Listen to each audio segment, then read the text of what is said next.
10 seconds behind him, so Yeah. they must have just left right then. No, I never heard anything about it. Yeah, I don't know, and I don't know what they were hauling or what it. They do that once in a while, and they got something so big that they can't make it fit otherwise. That's the long distance, because they would have to block off two ends until it got there, and then Yeah. I suppose blocked off from the 7183 if they kept, you know, if they were going, I suppose they kept going north. But yeah, that was, I hadn't heard of that one before, that did that and blocked off a whole 20-mile segment like that.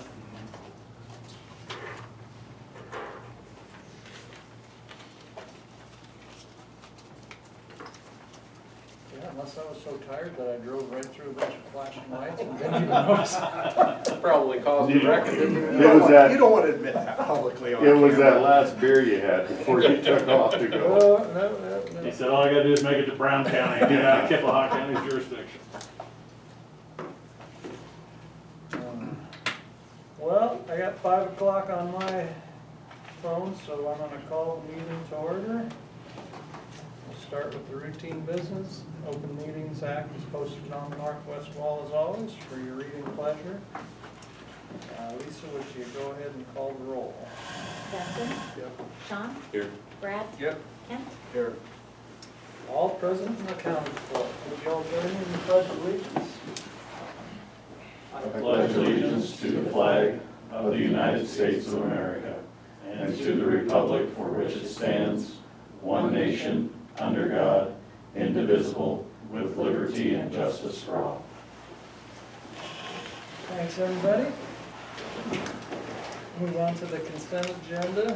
As always, you can approve all items with one motion, or you can consider them individually as you prefer.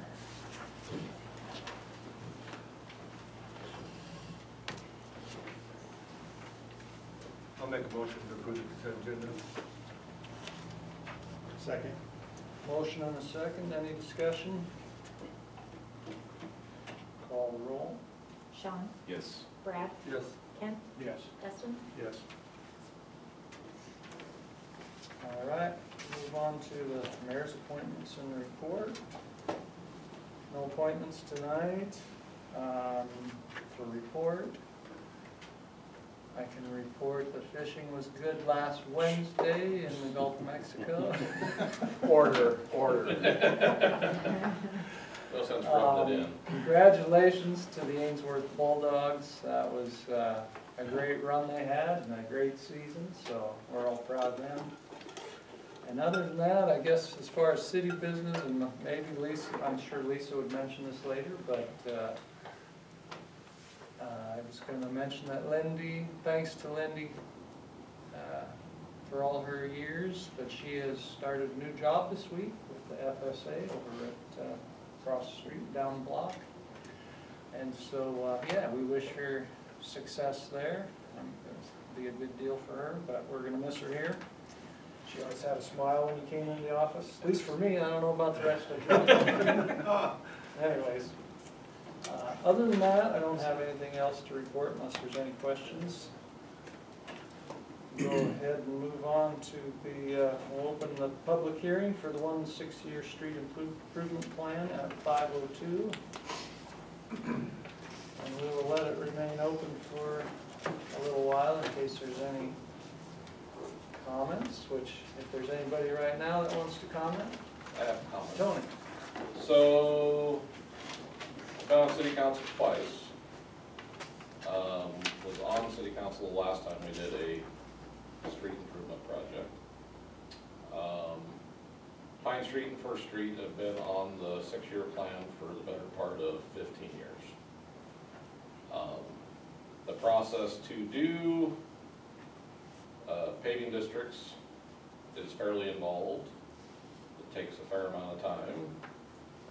And if we want to get something done for fiscal year 25, you need to get started now. Because by the time you get all your public hearings and all of your processes worked through and you get an engineering to do an initial assessment and go out for grants, do all those things, it takes over a year to work through that process before you can ever start. So if you want to make something happen in the summer of 25, you have to start taking some action. First Street is not going to survive the detour and the construction on Main Street. My block is an absolute disaster. It is cracked out so bad that the moisture is going through the asphalt. The subgrade is wet, subgrade is soft, and it's pumping out at this point. And once we start having, it's already one of the busiest streets in town, and now once we get this detour started and everybody starts looking around First Street and Pine, it's not gonna get any better. I made my concerns with, Jesus Christ. I'm drawing a blank with your name for all of a sudden for a second, I can't come up with it, but anyway. With the city manager yesterday, that, you know, we're gonna have to do some temporary patching just to make it so it'll survive the summer. But, I own more of that from an assessment standpoint of anybody, and I'm here to tell you I'd be happy to pay my share. You vote yes? I vote yes. So, I've got more exposure to the paving districts if you do Pine and First than anybody. And it's time to get the wheels rolling on that. The problem with the paving district is, you don't know whether you're gonna get to do it till you get about 3/4 of the way through it. Because you have to, at one point, you have to give the public the option to option in or option out of it. And I don't know how that'll land on First Street, I don't know how that'll land on Pine Street. But if you're going to make something happen so that you have a street that's functional by the end of 25, you can't wait another year. You gotta get going on it. I agree with you, Tony. I mean, I've been on the council almost over 6 years now, right, 6 years. And that street and Pine Street's both been on the 1 6-year plan. And they're not the only two. And no, there's other ones, But it's. I do know on, when we do that detour, I don't know how bad, especially Pine Street, that's the main detour for all the trucks and stuff. It's gonna be a real problem. It's gonna, so if I'm correct on this, I believe the state is going to help us fix that street back up. They'll put it back to its current condition. And maybe we can, maybe help them a little bit and maybe do it the That's right way. good for, they'll throw some Yeah.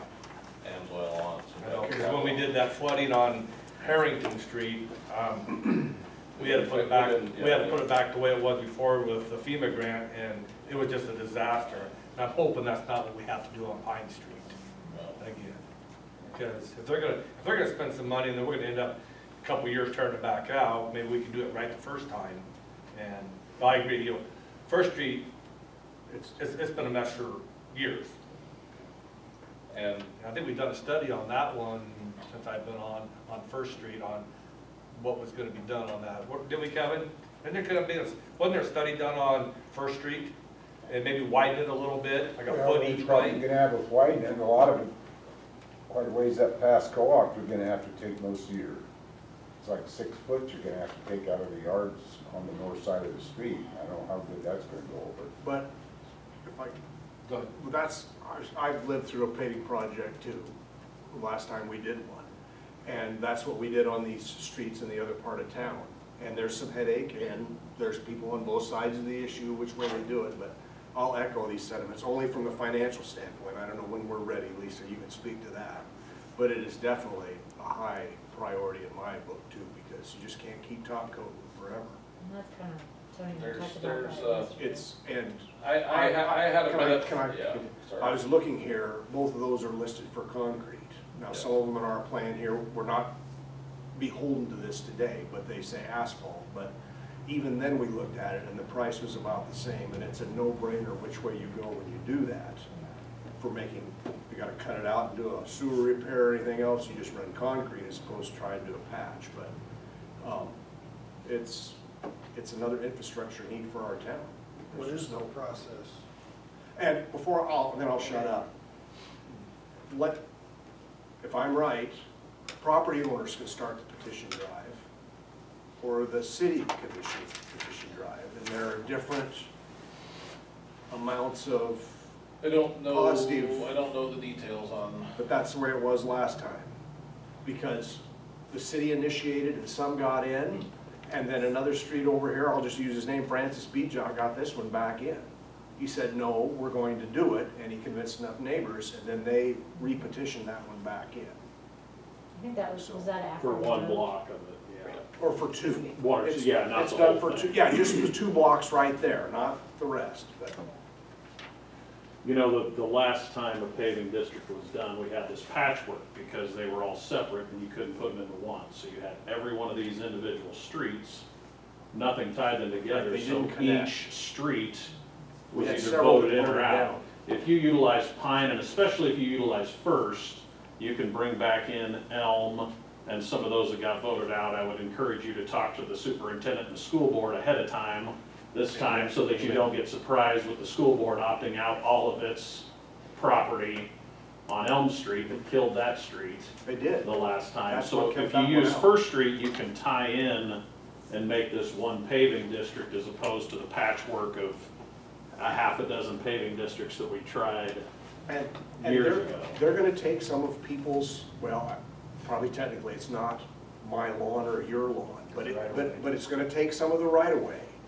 But for the best use of the town, I mean, it's by far If the best. street needs widened, the street needs Right. widened. I don't, if that's the case on First Street, I don't know whether it needs widened on my end, or if it's on the west end, or it's in both. The curb is in pretty good shape on our end.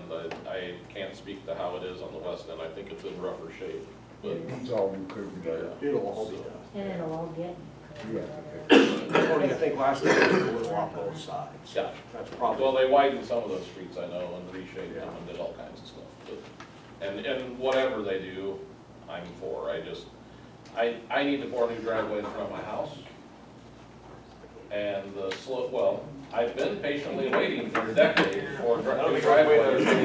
I'll come over and help you bust it. That is patient. But we need to redo the slope on our driveway, and I need to know where it's gonna land so I can make a match without it having some. So Lisa, last time, don't quote me on this entirely, guys, but wasn't it, were you involved in that? She would have been. I think the intersections and the alleyways, like those linear footage was all in the city. And then across someone's front of their house, I think it was 50-50. That's what I think I've been told. So when you do count the city itself, you know, because people didn't want to pay that, so they pay a lot. The city itself pays a lot. I think at that time we might have had a CDBG grant. There was a We grant did. for It low did income help. people that's, We also did a $1.2 million bond on that, and we actually ended up turning it back, but we received it, but the city at that time chose. So there's some other options out there for potential financing. We didn't need the money? No, we ended up turning it back. It was part of a stimulus package. Oh. And so it was, we'd actually partnered with 2 of the banks to acquire that, and we were awarded, but we chose not to use it at that time. And we went to CDBG route instead.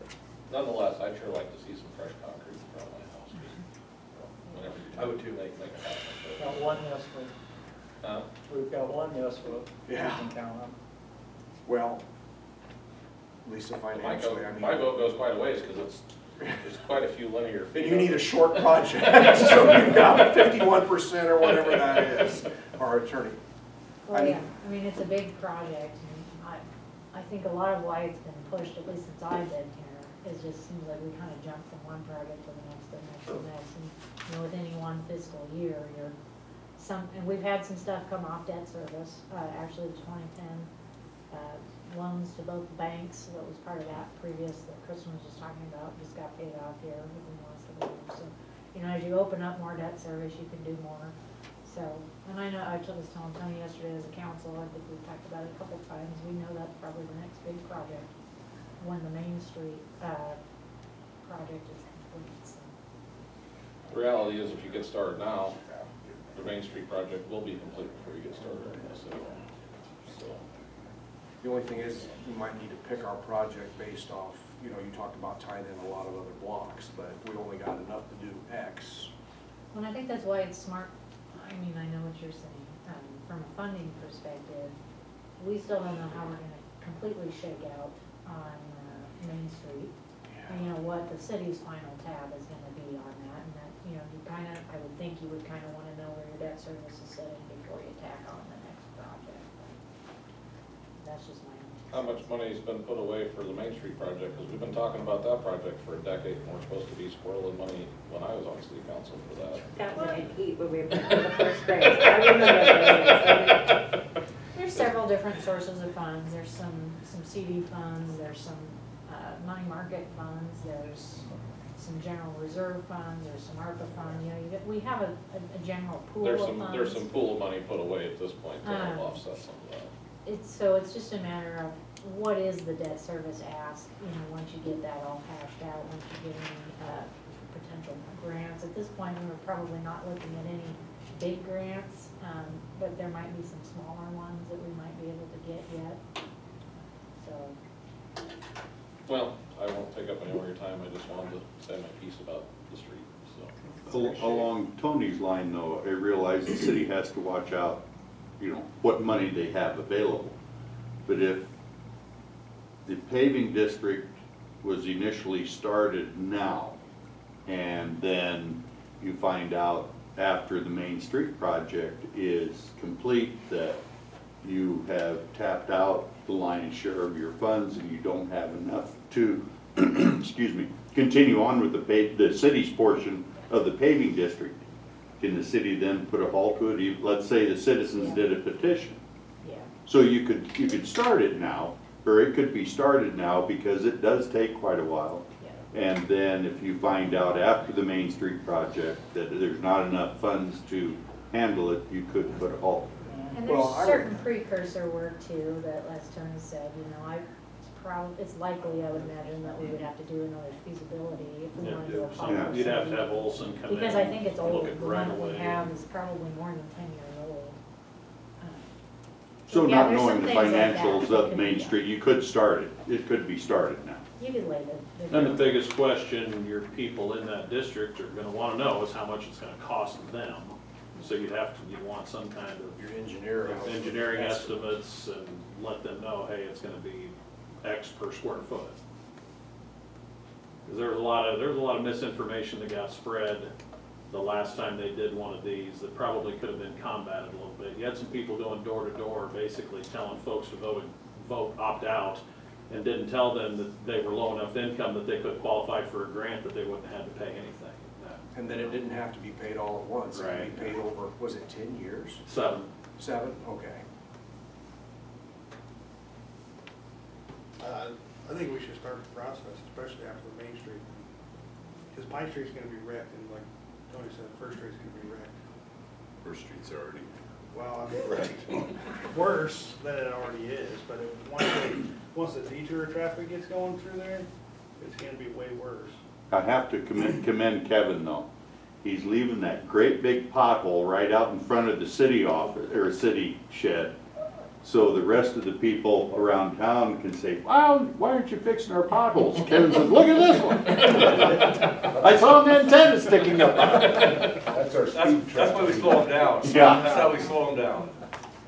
So Lisa, the first step might be talking to our lawyer and seeing how the ordinance works. And It's probably just getting with Lloyd, I would imagine, Okay. our superintendent.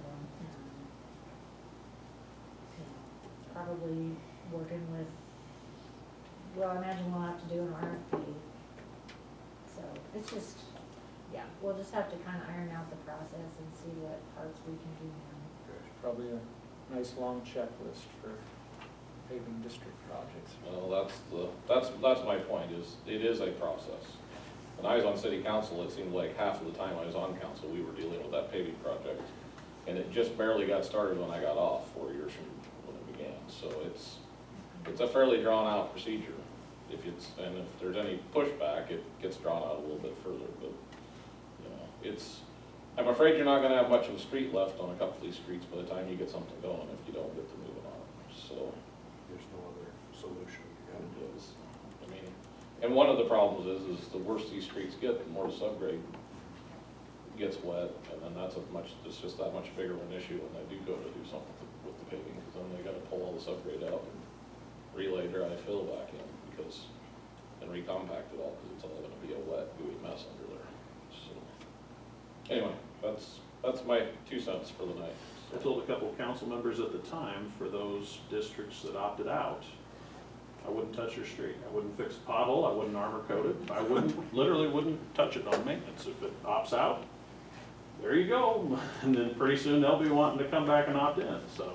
I told city council multiple years ago, I don't think any of you were on the council at the time, that they needed to quit spending money on armor coating on First Street, because you were just wasting money.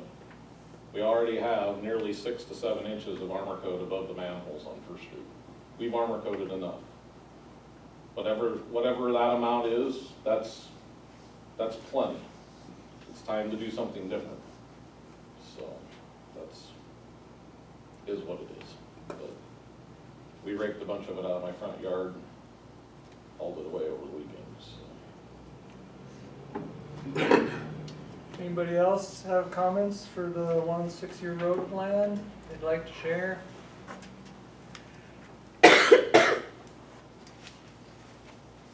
Thanks, Tony. I think everybody, well, I'm not gonna say everybody, I know a lot of folks on the council, we talk about infrastructure, and that is a priority. We talk a lot about Pine Street. And yeah, you can talk so long and then finally you gotta spend the money. We all know it's gonna cost money. I guess that's what scares us, but sometimes you just have to. It doesn't get cheaper as time goes on. That's right, that's right. Just gotta be able to do what you can do. We got the water and the sewer stuff chewed through, which had to go in before you could fix the streets anyways. Well, if there's no other comments, I'm gonna go ahead and close the public hearing at 5:20. Thanks, Tony, appreciate it. Yeah. And we will move on to old business, which there is none, so we will proceed to the regular agenda. The first item is to consider resolution number 2401 on the long-range 6-year plan of highway, road, and street improvements. We've just been talking about. So we're looking for a motion to adopt the plan, essentially. You guys have had a chance to look it over, or? I don't think there's plenty of streets to add, but this is definitely significant to go forth on, so, and definitely none of these streets we want to take out. So I'll make a motion to adopt resolution 2401, adopting a long-range 6-year plan for highway, roads, and street improvements based on priority of needs. Second. Motion and a second. Any other discussion? Call the roll. Brad? Yes. Kent? Yes. Dustin? Yes. Sean? Yes. Motion passed unanimously. Now let's just do it. Now we're just gonna skip the concrete trucks rolling. All right, next on the agenda is report from the Ainsworth Golf Course. We got Todd and Robert here. We're just kind of checking back in. We talked about a year ago or whatever, and thought kind of we'd show you kind of what we're thinking about. And on the back, the second or two of them there. On the second page, there'll be the structure price for the golf, the new building. Yeah, I got one. Yeah. Is there two there? No, it's. First page specifies what the bid calls. I mean, what is included in the bid, and it's all just structure. Concrete structure has nothing to do with interior stuff. So the price, if you look, it tells you what it includes. So the price is $360,125. So with the grant from the Game and Parks, that's half. So that's $180,062. We've got some other options too And that we then- discussed. There's some local grants that could potentially come into play here. There's also some other state funds, like I was explaining earlier. You know, we have some funders. The state has really changed how private funders fund projects now. It used to be each one had their own application. Now most of the funders really do more like the Community Foundation does. They prioritize, and they say these are our priorities for the year. And all of the funders now work together, and it's more of an invitation only. So like for example, yesterday we were sitting in a meeting, they called us a couple weeks ago, so they were coming through town. Yesterday we got an email and said, here's another $100,000 for your project. So the grant scheme has changed a little bit on the private side over the years, and I think that's going to play into this project pretty well. Because Parks and Recreation typically do score pretty well.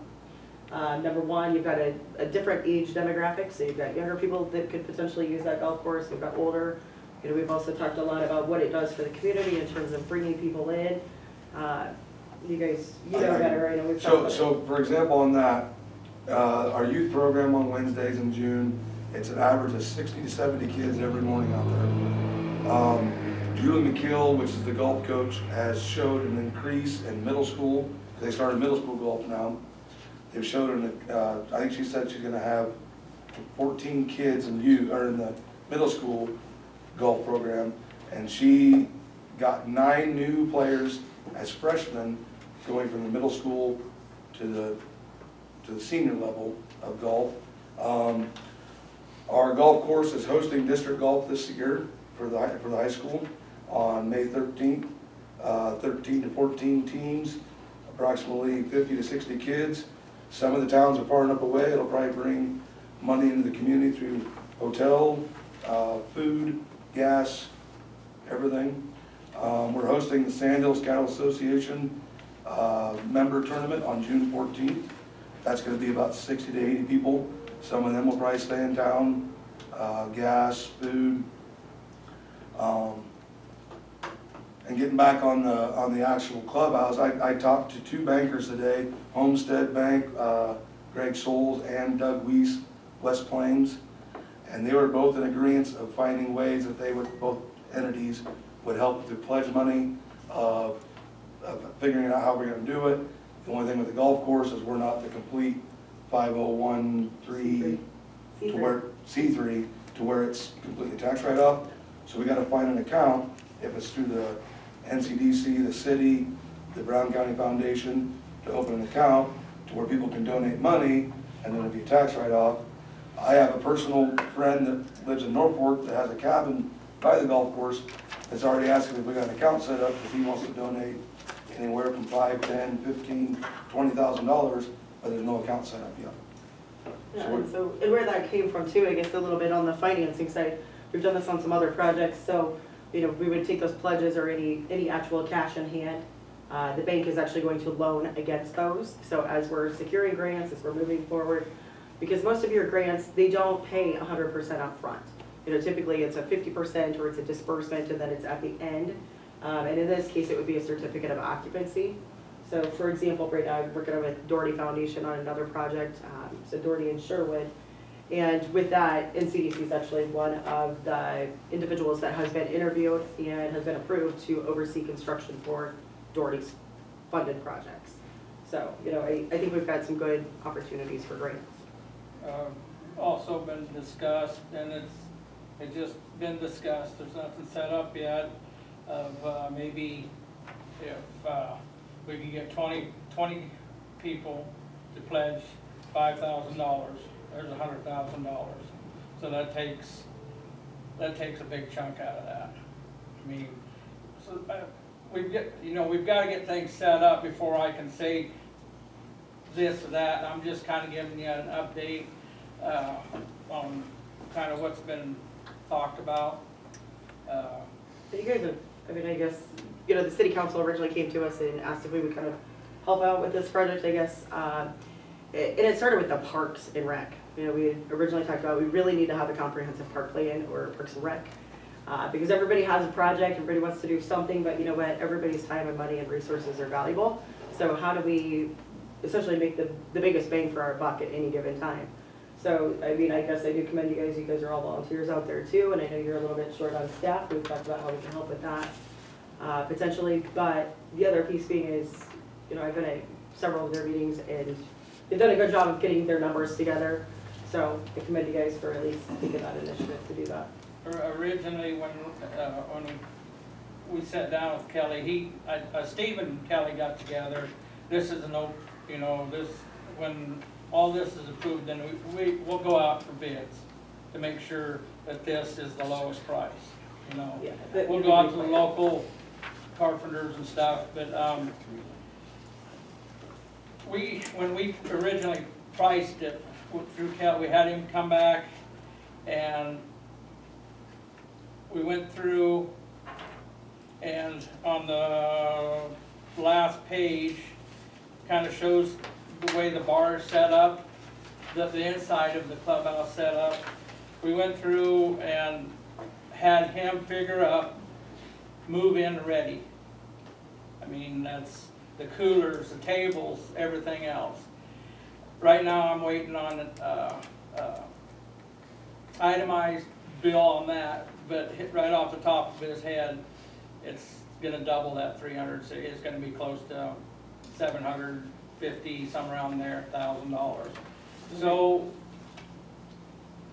the building is what's here, and That's basically the shell, that's. yeah, that's the shell. I mean, we've got, once we get that itemized, then as a committee, we can sit down and start saying, well, hell, we got, instead of buying 30 tables, we've already got 28 of them, so let's just use them instead of the new one. And Well, even on your equipment. Right. You know, on a lot of projects, we have a broker that we work with for our restaurant equipment that works with nonprofits, so we've done that in the past too. That sometimes they can help us find those ranges and those hoods coming out of a business somewhere else. So, you know, there could be some cost savings there. We also have a funder that typically likes to come in at the very end of the project. They don't like to help do the financing and the construction so much, which is actually maybe to our benefit because their construction process takes a lot more paperwork. But they do like to come in and do furniture, fixtures, and equipment. So they're usually, at minimum, an easy $50,000 for us. On the colored picture of the building itself, that my printer isn't very good. So that's a 4-foot brick layer all the way around. The brown is. The brown is, not the red. So it's like a two-tone. That alone is $60,000. So if we was to get rid of it and go steel all the way, or even they've got the fake rock, just a paneling, 4-foot paneling that you nail, you know, something like that. You know, you're saving $60,000 right there. So, you know, we can start cutting if we need to. So I guess one of my thoughts is, I'm not sure that this is even I mean, I don't know what you guys are thinking right today, but, you know, I'm not sure that this is going to happen for this October. That's typically Gittman Parks. There's a lot of things that they still need to do. We'll have to do environmental reviews on the site. So, you know, I mean, there's just some hoops that we have to jump through before they're even to this point. You know, the other piece is an architecture and engineer. Kelly, I've worked with him on numerous projects. He actually just did another project for me. They actually have some architectural and engineering services on staff, so they can sometimes help us out, but we can work with Board of Architects and get that figured out too. So, you know, I guess just so everybody is on the same page, it may not happen overnight. I mean, I think you're probably a 2-year project. You know, maybe 3 by the time you actually see construction, but I mean, I guess I would say if you can make it by October, it depends on how many pledges and funds you get in. But I think harsh reality is a lot of these projects, I'll use the Rock County Community Building, you know, they've been working on this for 10 years. So they don't always happen overnight, but that's And 2.5 years out. one last thing I want to add is I've been talking with some of the members of the board of the airport authority, and their clubhouse and everything that's out there is getting depleted. There's no showers, there's nothing.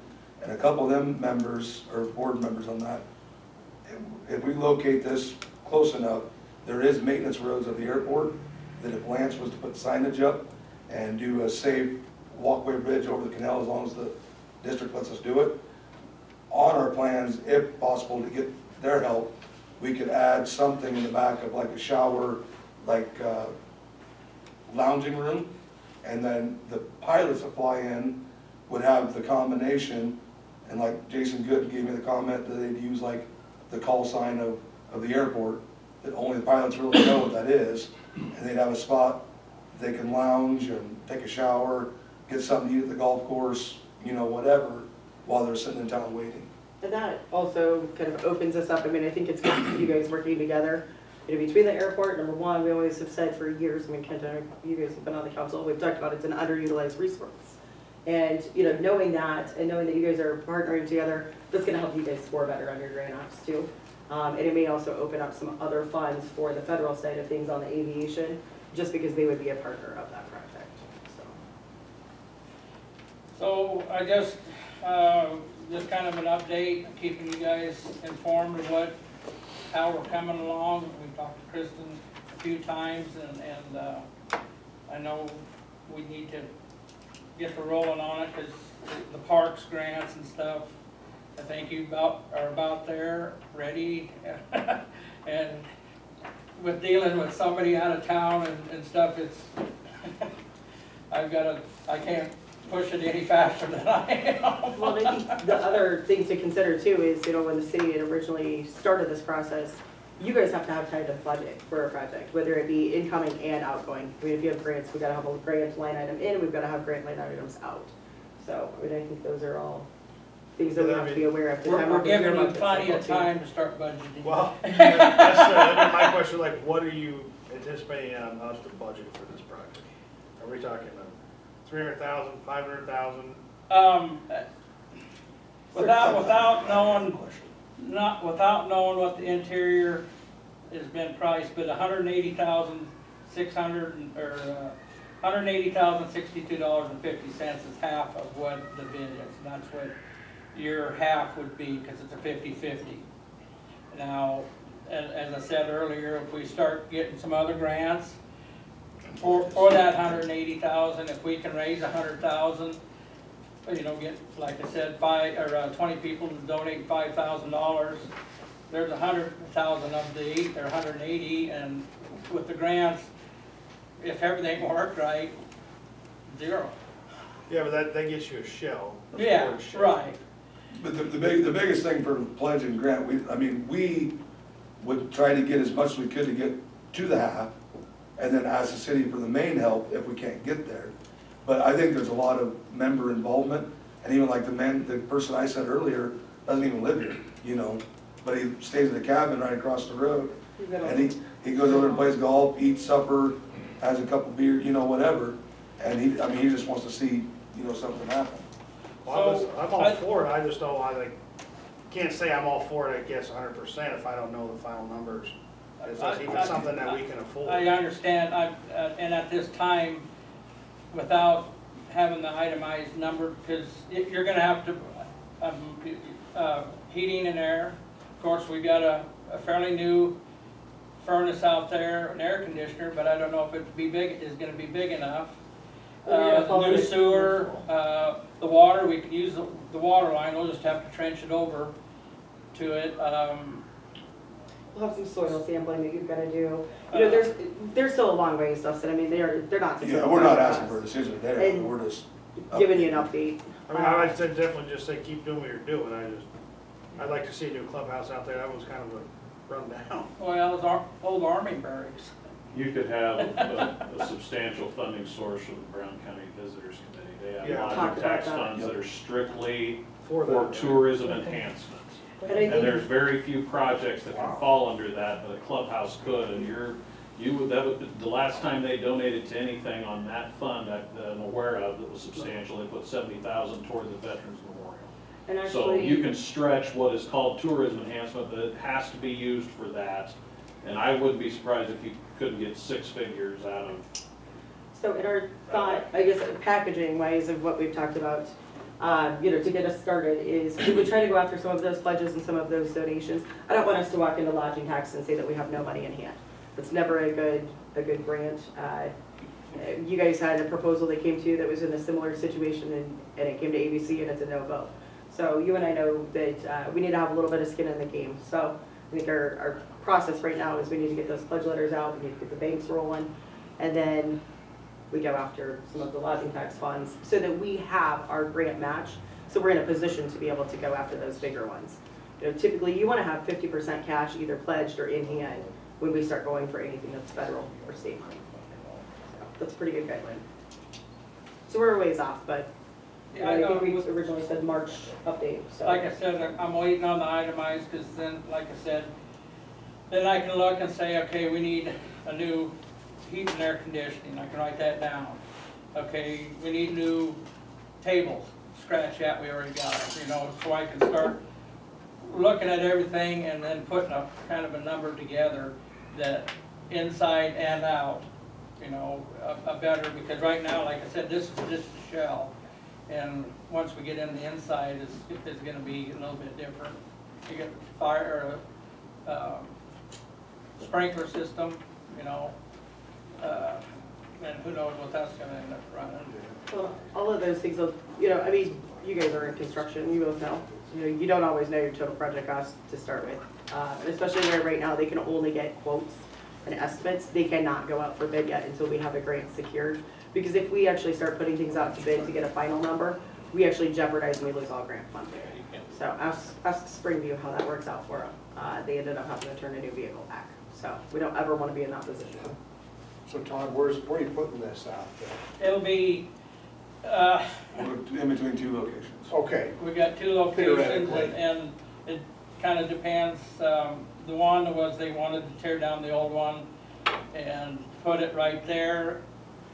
And their, the reasoning was just for the water, but I said, they want to close down in September. I said, well, if these guys can get started in June, why don't we move it over there? We can keep the clubhouse open, making money, and they can work all summer long putting this building up. And then come in the fall, just move what we need to over, and by the next spring, we're ready to go. Which on the second location he's talking about would actually play more in effect into the airport authority, getting it closer to the driving range and the cart sheds, because then it's just a, Over behind driving range. yep, and then it's just over the, Just west of the cart sheds. okay, all right, yeah, The north cart sheds is kind of where we were got it.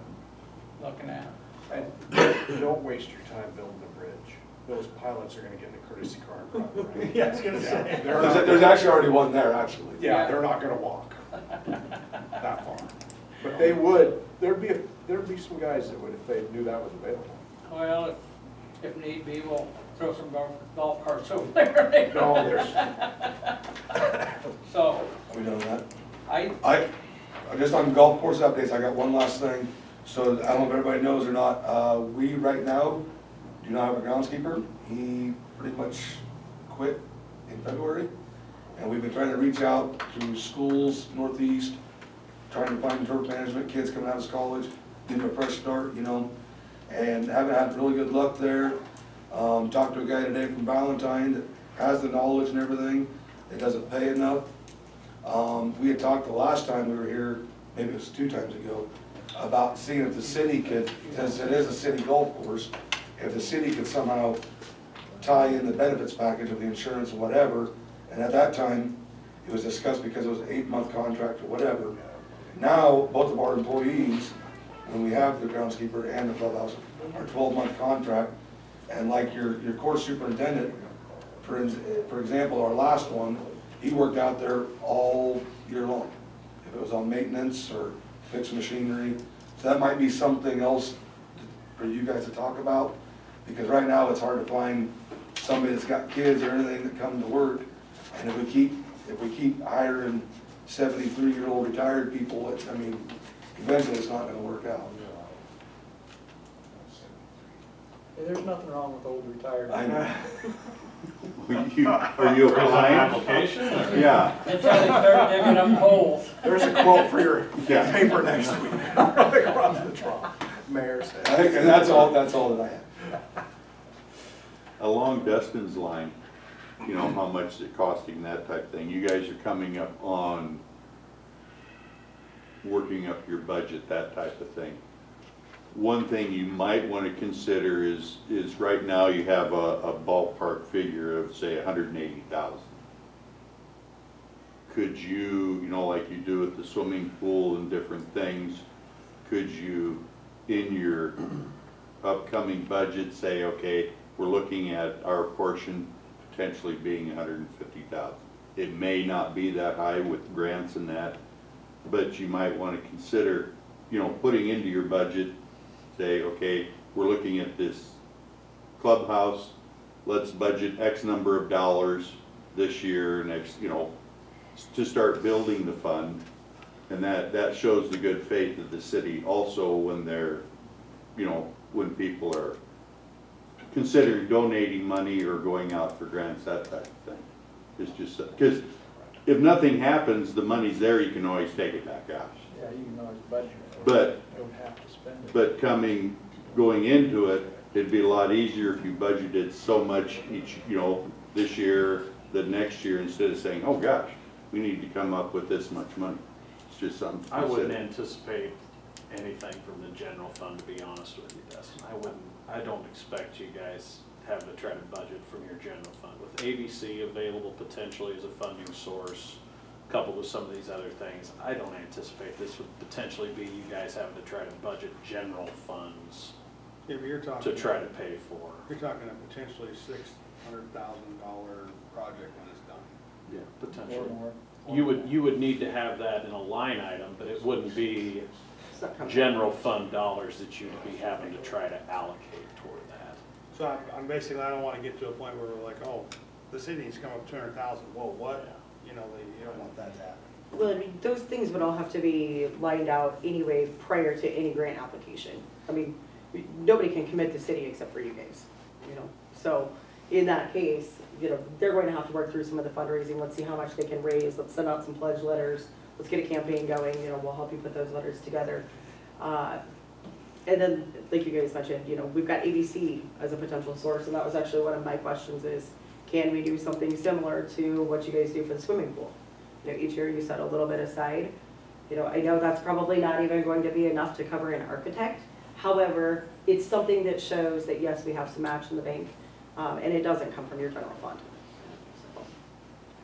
I'm all about the project, I just don't, I'm gonna break the city to do it. Well, when we find out more, I'll be back here. I'm seriously, I really. Begging and pleading and. Nah, we're gonna see Appreciate the updates. So, it was just kind of an update, kind of keeping you in the loop with You get what your, we've got so far. you get your private pledges first, Yeah. take those into your foundation, your visitors committee, your ABC. Say, hey, we've already raised this much privately, those pieces start coming together, and then you take those pieces into your other grants. You'll get there.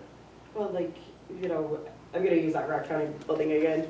We had 4 funders that all sat together at a table. It's kind of like Shark Tank anymore, honestly. Like we go in, we pitch a project, and if we're project ready, then they come back and they say, you know what, we'll give you $100,000 if they give you $100,000. And so like on that project, we ended up with $400,000 right off the bat, and it took us a 30-minute presentation. So those are the types of things that there's money out there. It's just a matter of knowing how to strategize them and how to allocate those funds so that you're putting yourself in the best position to score high. Private is a totally different game than public funds. The other thing too, we talked about, I guess at one of the meetings, I think it was during the snow, like during the blizzard. There's some things out there too that we can get kind of creative with, like the tax credits. We talked about, we've got a lumber yard who's been very generous on some other projects that we're doing. And they've actually donated 5% of all construction costs to the project. So, I mean, there are some things that we can do that may help to offset some of the construction costs too, that play into those pledges in the match. All right, sounds good. Keep plugging away. Thank Kinda you like for Paving District. Thank you for listening. Thanks for the update. Next, we'll move on to a request by the Ainsworth Fire Department to conduct a controlled burn on city property. Is there anybody here that want to talk about that? I guess if not, I got a call from Cameron Cook, right? Cameron Cook. And, I don't know, he said they want to do a training burn, and it's on city property, maybe you know something about that. I know something about I that. mean, to me, it's like a no-brainer, but he said, well, do we need permission? I said, yeah, it'd probably be good to just get the council to approve it, since it's gonna be on city property, but it's essentially a training burn for the fire department. And where it's at is, like couple weeks ago, the transfer station burned their tree pile and their pallet pile out, and kind of got away and went east. Well, that area that burnt then, there's really tall grass just to the east of that yet.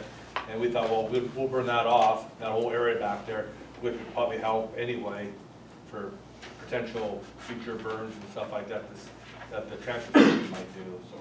But we need to do several of those trainings when we do our certification. We have to do a training of that sort, so we try to find places that, to burn, to do that training.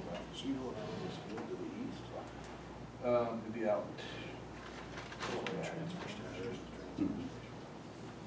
Anyway, east.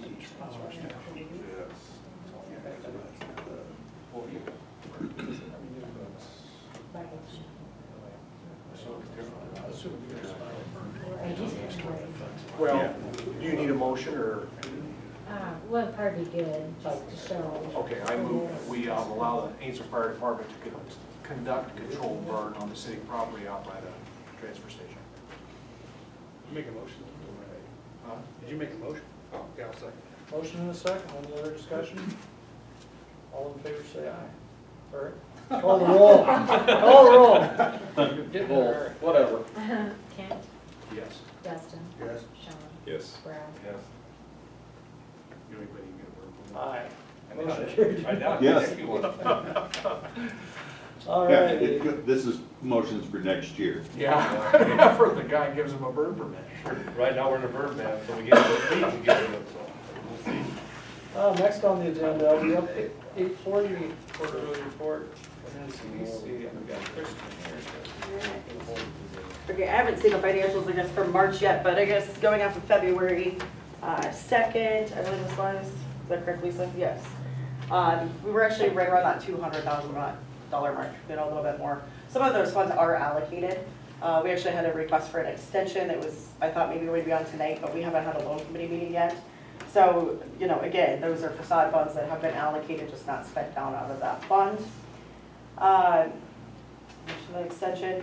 You know, it's been kind of a strange year, as Tony mentioned, you know, during his presentation. Everybody's kind of patiently waiting on some street projects. I think we're really seeing that on the facade side.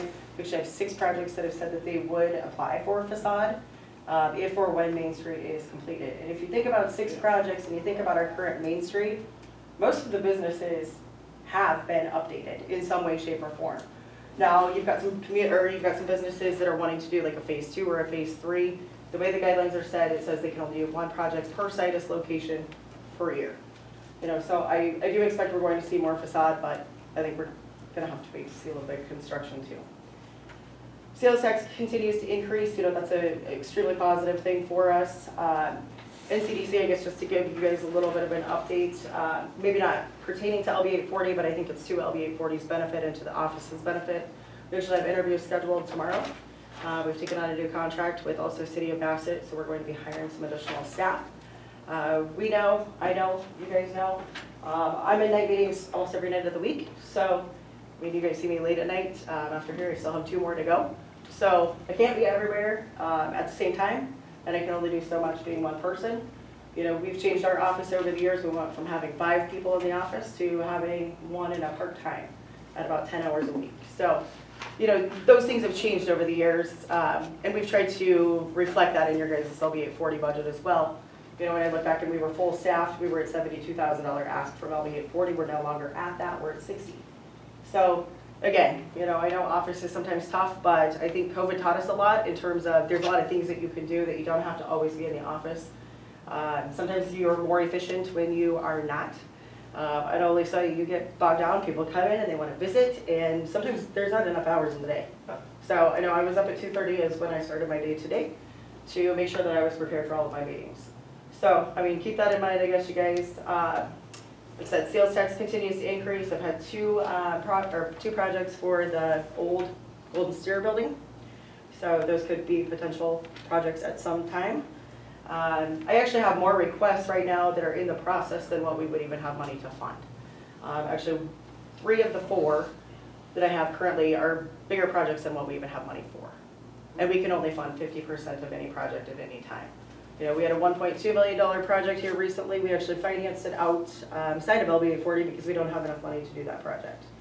So just because you guys don't always see those applications that come to the loan committee or to the city council, it doesn't mean that things aren't happening or that things aren't being financed. I see lots of you in here that maybe have utilized our services that probably didn't go through LB 840. We may have financed you some other way. And I've got one project right now, it's actually an existing business transfer, and right now for phase 1 of the project, it's actually going to be 2 businesses. The first phase, we're looking at about $250,000. The second project I've got is about $750,000 project currently. The third one, it's going to be a different project for us. Sean, you're well aware of this one, I guess. We're waiting on an estimate, but as of right now, I'm still thinking it's a $300,000 to $400,000 project. But as of yesterday, he said he hasn't received his written estimate. So we also have a professional recruitment that would actually be a $60,000 ask. So we're actually waiting. We have been working with the Nebraska Office of Rural Health. So we're waiting on a little bit of clarification. It's not ready to come to pass today, but I anticipate we're going to see an application on that really soon. We've done 6 energy efficiency. And some of these things that we do aren't always tied to LB 840. I also consider that they're part of your general contribution because our LB 840 contract is pretty specific to LB 840. But some of the other things this quarter, we are working on a multi-million-dollar construction project currently that would be right outside of Ainsworth city limits. I was actually there today looking at that. They've asked us to provide a preferred contractor registry list. So we're pretty excited about that. It's a big project. It may not benefit the city as much as we'd all like it to, but I also think about those projects and you guys being on the construction side, if we're bringing in a big project, they're asking to bid it locally. So our general contractor is actually out of the state, but they do want local subs. So that's what we're being asked to provide on that project. And those dollars do circulate. A project of that size, they're going to be utilizing our hotels, they're going to be spending money at gas stations, restaurants. So we're excited about that one. This quarter, there was also $15 million worth of grant funds that were available for daycares in Nebraska. It's a huge dump of COVID money is what it is. It's leftover. So we made sure that we contacted all of our existing daycares. Unfortunately, ACDC didn't qualify because they weren't currently in business at the time that they had to be. However, all of the in-home daycares, anyone that was licensed, we did make sure that they were contacted and they knew that those funds were available and we would help them apply. We currently have 6 energy efficiency projects that we're working on. There's a utilities grant, we talked about that with our LB 840 committee. We met as a loan committee, knowing that the project downtown, there may be some utility issues for the private businesses, but unfortunately, we didn't have all of the information that was accurate from the city's engineer. So we ended up scrapping that, but we thought we had a really good plan, or I think we had a really good plan in terms of how we could help those businesses and also utilize some of our LB 840 funds to cost share. But in an even better note, we have another source of funds for those, so we didn't have to do that project. We currently, NCDC board, we just did 2 demo projects are just approved, and so those are actually 2 demo grants. So you're going to see 2 projects that are going to be coming down soon, and I know one of them for sure we cannot burn, just because it's so close to something else. The second one, to be determined. I don't think that they're planning to burn it. I think they want it down ASAP, so I don't think we're going to have to wait on weather on either one of those. You're going to tell me where those are? Yeah, I'd be more than happy to tell you where they are. One is actually just northeast of here. So it's actually kind of half disassembled right now. It's part of the old museum property. The other one's just north of the Methodist Church. So, they've talked about it. I don't know that they've made any decisions, but I know a couple of the individuals on the board have talked about could we maybe utilize that lot for a potential housing project. We don't know. But either way, they're coming down, both eyesores at this point, and they need to be done. So we actually have a project that, if anybody thinks about it too hard, I don't want to disclose anything that's not ready for public, but if you guys want to go into executive session, I'd be more than happy to do that so that we could discuss those projects. But I have one that's actually half a city block redevelopment project, so super excited about that. I guess one other question, we've got plenty of people in here. How many of you own an LLC? Anybody or a member of an LLC? There's some really big changes coming down the pike, or they have already come down the pike. It was actually part of some old legislation. It's tied to lots of different things, but I think it's actually a defense So anybody that's a beneficial owner, you know, we're trying to go through the LLC list for all of our communities. I've actually been working with Secretary of State to get that information pulled so that we don't miss an LLC in any of our communities, not just Ainsworth. Because if they do not file timely and within, you know, anybody that's been in place has to be filed by the end of the year. And if you haven't, it is a $500 per day fine on the civil side. And your criminal penalties, the fines are up to up to $100,000 and imprisonment up to 2 years or both. For So- an LLC that's not registered with the Secretary of State. So, and that's our concern. So I've actually been sitting through a lot of trainings. It's all the LLCs. Yeah, I was gonna say, it's anybody that's a domestic corporation of any So you sort. just have to re-register? So you've actually gotta go in, it's actually on the federal side. It's part of, yeah, it's criminal is what they're looking at. They're looking for money laundering is essentially what they're looking for. So you have to make sure that your individuals are registered. Addresses have to match. I've spent hours in training. It's actually a really short process, but it's really more of a matter of how do we educate all of our businesses. We don't want any of our LLCs, we don't want any of our businesses in that position. You know, that could hurt all of our businesses financially if So you if have that to comes redo that with the state, even though it's a. That's federal. actually a federal. You gotta sign in with the feds. As It's a I federal understand bill. it, it's not just LLCs? Correct, any corporation. Yeah. I said that wrong, I'm sorry. Yeah, no, that's Yeah, fine. I it's any just, because domestic I was business. just notified that by my Yeah. accountant that we have to do that, and I'm not an LLC, I'm an S. Yeah, you're correct. I feel like I keep up on stuff like that. I hadn't heard a word. Your accountant? The attorney who handled our LLC setup for our downtown business came in and said, hey, have you heard of this? I said, geez, no. He's like, well, there is not a single client who I've set up LLCs for who has heard about this. So the rollout from the federal side, It's pretty There's simple. been no If our- information. If our Didn't you accountant sell- wouldn't have told us, we would have never. I didn't have a clue. Didn't you It's set my up job to LLCs know with the stuff like that. state originally, and now So- you have to do it with the feds? Well, you're not setting up your LLC or your corporation with the feds. You're We're just You're trying to find registering database who's is what we're in Just doing. charge of register, that you're giving LLC. them info. And essentially you're You have to ask for validating, something more fluent, but if it's an older LLC after the end of the year, if it's a newer LLC, you have 90 days. 90 days. 90 days. Yeah. What are they considering, newer or older? Yeah, It's about- 2023. It's about a 15 minutes, I think it was about 5 or 6 pages, about 15 minutes. But you have to register your name and whoever names are associated with that corporation. And you wanna make sure their driver's licenses match. Yeah, So if anybody's moved, that's an issue. So that's part of what NCDC's been doing, you know, on the business side of things, is how do we make sure that all of our businesses have access to this information, whether the accountants know it, you know, and trying to find a list, because you can't just search, you know, who has an LLC or who has a corporation. It doesn't pop up that way. You know, and if you go to Secretary of State, you have to search it by name. So that wasn't a good alternative for us, but they're working with us to try to pull a list of every corporation. So we make sure we get that done. The purpose of that, as I understand, right, is to flesh out shell Yes. shell corporations, that money are laundering. committing fraud. Yeah. Yeah, so, and it's, like I said, it's a serious offense, it's civil and criminal, and it's gonna come with a hefty price tag, and they're pretty serious about And it, what was the so. deadline? 90 days or the end of the year? So, at the end of the year, if you were done by 2023, and I can get you information, I've got an actual fact You get sheet. to the end of the year, Yeah, Unless you just did one. unless you just did one, Then our you got accountant's 90 like, days. give me till after the tax season.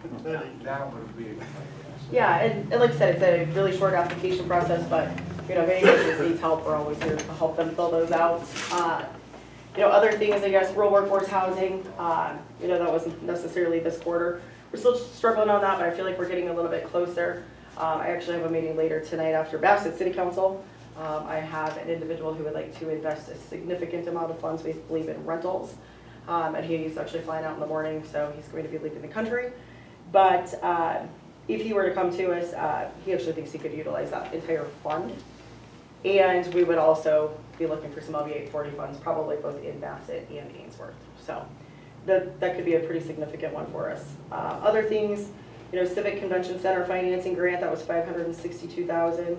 I also mentioned that we did receive $100,000 additional yesterday from a private donor. Yeah, we're anxiously awaiting. Typically this grant comes out March 1 and it hasn't rolled out yet, so every day we're stocking the website. If you guys have anything project ready, I know Lisa, I emailed you about, you know, maybe streets when I thought maybe we still needed some funds on that. It has to be project ready. I've reached out to the daycare center as well because they have some projects, specifically playground, outdoor equipment, that maybe we could get to qualify. It's a super short turnaround time. Typically, we have about 7 to 10 days to turn any applications over. But it is federal, so it's exciting. But with the federal, it's an actual allocation, which means that our paperwork requirements down the road are a lot easier. A lot of the things that sometimes come into play, like your Davis-Bacons and things, those go away. So it's a great way. USDA is one of those partners. So if we know of a project that's project ready, has money sitting in the bank and is close to go, shoot them over to me. I don't care what it is. And I'm also meeting with Senator Fisher's office tomorrow afternoon. So we know there's money coming down, and we're trying to be prepared, and I hope that's why we get something hired here real quick too. I do also have 2 other individuals that have offered to help me. They are not obviously paid staff, but have written a lot of grants and have worked with the NCDC in the past. So if or when we get that notification, you know, we're ready to rock. Because we'll work day and night until those go in. So if you guys have anything, feel free to shoot me some info, give me some estimates, give me some quotes. I'll need your budget. Yeah, keep that in mind. Something else, I guess, that I guess was brought to my attention yesterday, and it kind of ties along with the hours. You know, I don't know if you guys know what I do every day on a daily basis. It varies. You know, it depends on who calls. Some days it may be all calls. Yesterday I spent over 12 hours on the phone, nonstop, and I had 2 meetings. So, you know, it does vary, and I know you guys are, you know, concerned about office hours. I know that came up, and I think that's something that our board has been working towards. It's part of why we took on another contract, and that contract, with that, we would be able to hire an additional person who is not just for the city of Bassett, it would be for NCDC. So it'll be an overall increase to our budget.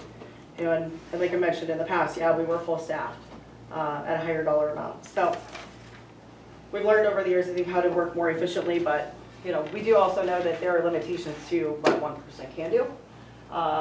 And I guess when you guys get to contract negotiation, I guess before we go into that, into your other things, I guess I'm wondering if maybe we'll have an opportunity to discuss, or if that's something, okay, then I'll save the rest. Otherwise, I was gonna wrap it right into my OBA 40 report.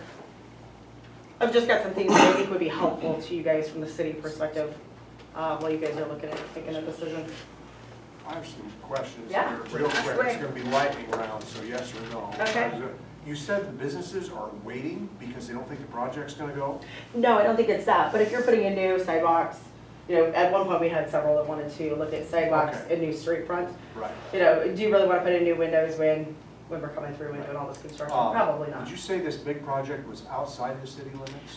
The huge project is outside. It'll be just outside, but it's still gonna have a lot of economic benefit, yes. 60,000 for professional recruitment, does that come with, if you give this to a person, Yes. that they have to be here so many years? et Correct. cetera? Okay. It'd be the that's same as we've always done with professional recruitment in the past. And it's gonna be If they somebody. don't, they have to pay back a prorated Correct. rate or whatever. Okay. And it fair also enough. works because we would work with the state, so we'd be looking at a match. Okay. So knowing that, we actually don't pay our funds directly to the applicant anyway. Lisa would actually, you know, she's been through this process, you actually pay it to the state, Okay, thank you. so. Oh, Anybody else have I have questions? a couple Oh, houses I sure. want you to burn, but I won't. Well, why don't you send me a list, Ken? You know where they are. I think we still have one that's on that list from like 10 years ago. Yes. I've tried, I really have, won't I burn. tried. I've done my part of my neighborhood. No, it's not your neighbor. No. But I did my part. I tore down 2 houses and cleaned up 2 of them. I've done my civic duty. I do think the demo, you know, yeah, are we making progress? Yes, I mean, we've done several, the sale barn came down. You know, we're trying to position ourselves so that we're in a spot that when or if we're ready and we have a developer, that we have some locations. I know we were approached, or our board was approached to see if we would actually take on one that would be donated to us. Donated is always great, free is always great, but unfortunately it also came with a lot of asbestos and a lot of liability. So at this point, we've kind of said we're not gonna look at that yet. You know, it would be better if we could find somebody privately to take that on, but, and it also probably didn't fit our best location, I guess you could say, of where we wanna put a brand new house, you know, in terms of neighborhood development. We're probably getting close to utilizing the entirety of that first 60,000 in demo funds that came Yeah. through ABC. So just kind of keep that on your radar, that when we fully allocate it, we may have enough for one project more. We approved 2 more last meeting that she mentioned, so we may be getting pretty tight on utilizing that entire ABC amount, so we might have another application, can kind of report on everything that came down and maybe ask the ABC if they'd recommend a round 2 on that one. So that's brought some places down, so. Well, I think it's been helpful too, that when we originally applied for that, it came to you, we were actually hoping for 6 projects at $10,000 a pop. And most of our projects have actually come in under. So you never know with a demo what the final number is going to be. You know, we'll only do 50% up to 10,000, but we wait until we see actually the receipts so that Lisa has her documentation as well. But I guess knowing that some of those have come in lower means that we've been able to do more than what we originally hoped. So it's been positive. All right. All right, thanks for the update. Moving on to the next item. We'll consider application payment number 1 of the Main Street Rehab Project, North Project, in the amount of $219,246.80, and basically this is one item for the stored materials for the project. And keep in mind, we were awarded SRF funds for water and sewer, and so, as I understand it from the people at SRF, you can draw this down out of those funds, so that would be the idea here. So this is probably the stuff that was hauled in earlier and sitting on the old sale barn lot and stuff like that. It looks to me like it's mostly pipe Yeah, it and looks like it. fittings, yeah. So they're saying it's all on site, or? Ordered and stored, whether it's on site or in their warehouses, but they have it in their possession. It looks like on the packet here, it's got an itemized on what all that consists of, what the 219 consists of. So you need a motion? I would need a motion to approve that, and then, like I said, I will work with SRF to see, the process and how we actually draw that down. I don't know if they just need copies of all of this, but yeah, we'll get it. I move Get we it going. do payment number 1 for the Main Street Rehabilitation North Project, the amount of $219,246.80. Second. Motion and a second. Any other discussion? Okay, we'll call the roll.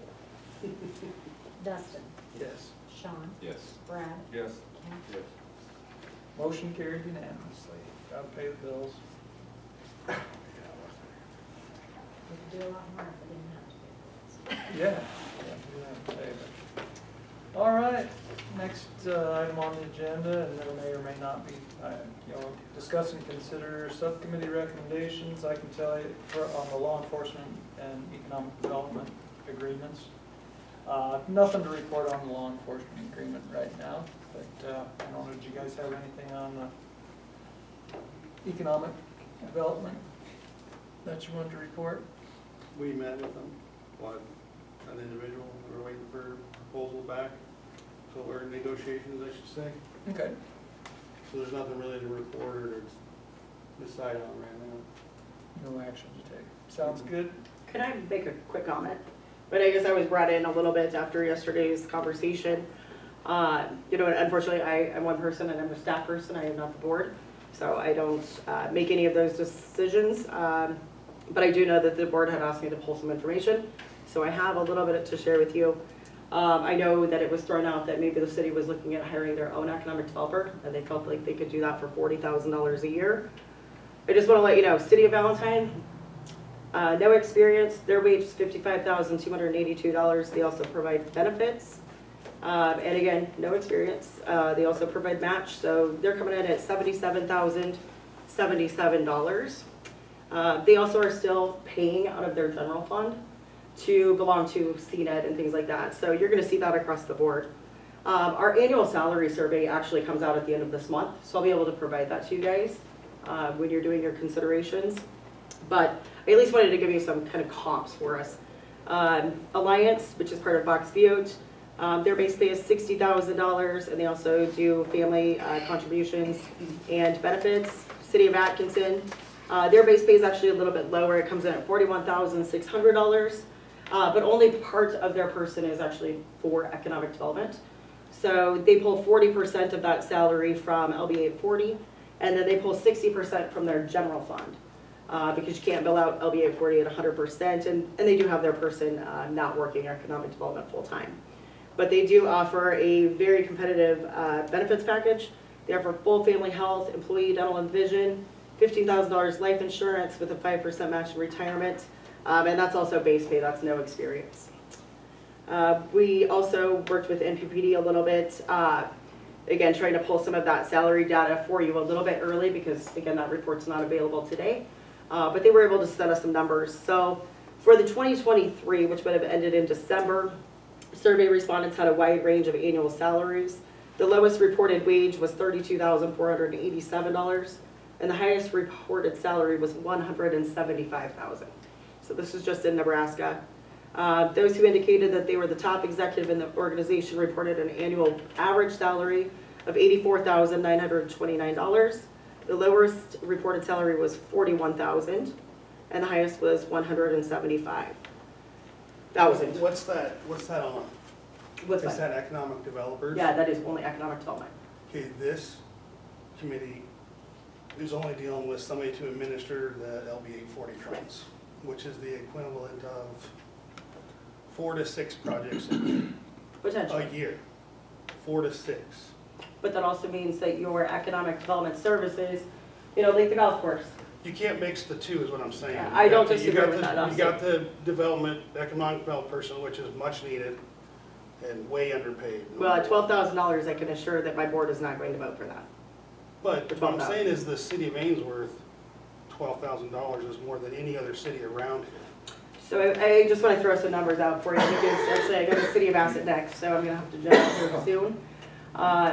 City of Bassett is actually going to, they've entered into a contract that percentage of their fund that is all going to come out of LB 840 for the city of, I'm sorry, not the city of Ainsworth, for the NCDC office, it's actually going to be higher than what you guys are currently percentage-wise on what you're bringing in versus what you're paying for that But contract. I'm just saying, this is strictly to administer the LB 840 program. This is not I'm not disagreeing with you. developer, this is not city administrator, this is only LB 840, I get LB that. 840. Right, we're looking at the, we don't want to get mixed up You're with apples and mixing oranges. it We're looking here. at the appropriateness of how much we spend from the LB 840 fund for the administration of those dollars. I understand that, but I think That this. doesn't come into what the city's contribution is total.